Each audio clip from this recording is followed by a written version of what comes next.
नमस्कार मित्रांनो, आज सकाळी आपण उरण आणि नवी मुंबई परिसरामध्ये सर्वांनी धुक्याची पसरलेली चादर ही बघितली आहे. मित्रांनो, अशा या अवेळी पसरलेल्या धुक्यामुळे सर्वत्र चिंतेची बाब पसरली आहे.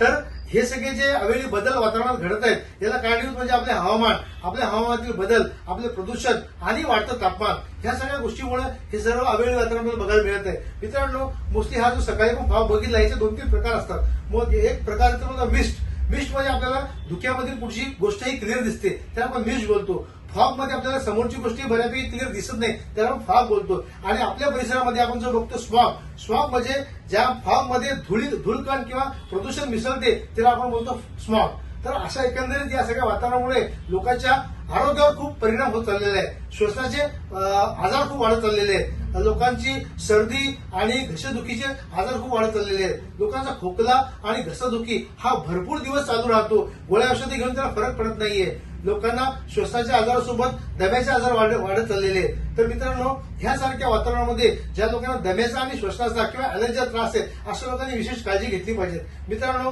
बाहेर पडत असताना तुम्ही मोस्टली रुमाल किंवा मास्कचा वापर केला पाहिजे. स्मॉग सारख्या वातावरणामध्ये शक्यतो तुम्ही ज्या लोकांना ॲलर्जीचा त्रास आहे किंवा दमा आहे अशा लोकांनी बाहेर पडू नये.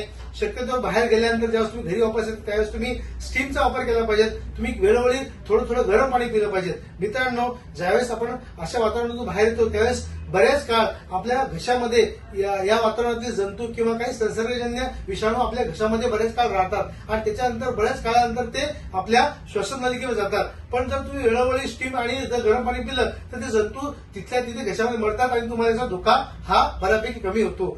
तर शक्यतो अशा वातावरणामध्ये आपण आपली स्वतःची काळजी घेणे गरजेची आहे, स्वतःला फिट ठेवणं गरजेचं आहे. तर या सगळ्या सांगितलेल्या गोष्टी तुम्ही नीट फॉलो करा आणि स्वतःचं आरोग्य अशा वातावरणापासून जपा.